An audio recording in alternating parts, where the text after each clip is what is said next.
రుణమాఫీ విషయంలో ప్రజలను రేవంత్ మోసం చేశారని కేటీఆర్ మండిపడ్డారు. కేసీఆర్ తెలంగాణ సాధించుకుంటే రేవంత్ సీఎం అయ్యేవారా అని ప్రశ్నించారు. బీఆర్ఎస్ వల్లే మూసి పాడైనట్లు రేవంత్ మాట్లాడుతున్నారని, దేనికోసం ఎవరికోసం 1.5 లక్షల కోట్లు ఖర్చు చేస్తారని ధ్వజమెత్తారు. సీఎం రేవంత్ మాటలు విని మోసపోయామని రైతులకు తెలిసొచ్చిందని, త్వరలో కాంగ్రెస్ పార్టీకి వాళ్లే బుద్ధి చెబుతారని అన్నారు కేటీఆర్. రేవంత్కు ధైర్యం ఉంటే ఓఆర్ఆర్ టెండర్లు రద్దు చేయాలని ఆయన డిమాండ్ చేశారు. రుణమాఫీ పేరుతో రేవంత్ రెడ్డి దేవుళ్లను మోసం చేశారని, మూసీ పేరుతో సంపాదించి ఢిల్లీకి డబ్బులు పంపాలన్నదే రేవంత్ లక్ష్యమని అన్నారు కేటీఆర్. ఎందుకంటే రేవంత్ రెడ్డి గారు గాడ్సే శిష్యుడు, ఆయన నాథురామ్ గాడ్సే ఆర్ఎస్ఎస్ వాడు, ఆర్ఎస్ఎస్ గాడ్సే గారి శిష్యుడు ఈ వ్యక్తి పేరేమి రేవంత్ రెడ్డి.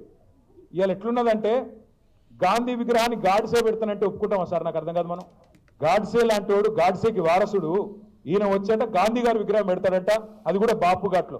రేవంత్ రెడ్డి గారికి నేను ఒకటే చెప్తా ఉన్నా, నువ్వు గాంధీ విగ్రహాన్ని అడ్డం పెట్టుకొని మూసీ ప్రాజెక్టు అని దానికి కలరింగ్ ఇచ్చి మళ్ళా దానిలో కూడా రేట్లు పెంచి దానిలో కూడా డబ్బులు దొప్పుకుంటానంటే ఇది సమంజసం కాదు.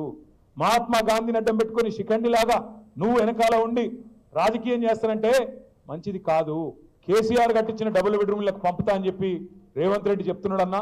కోట్ల రూపాయల ఆస్తి మా పిల్లల కోసం ఉండిపోతుందేమో అనుకుంటే ఈ దుర్మార్గుడు ఇట్లా చేస్తున్నాడని చెప్పి మాకు వచ్చి బాధపడతా ఉన్నారు. మా దగ్గరకు వచ్చి ఇవాళ నాకు సబితాకి ఇప్పుడే గుర్తు చేసినారు.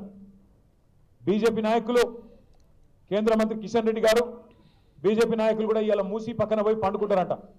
మూసీ కాడ పోయి వాళ్ళు కూడా పండుకుంటారంట. ముఖ్యమంత్రి సవాల్ను స్వీకరిస్తూ వాళ్ళేదో చేస్తా ఉన్నారంట. చాలా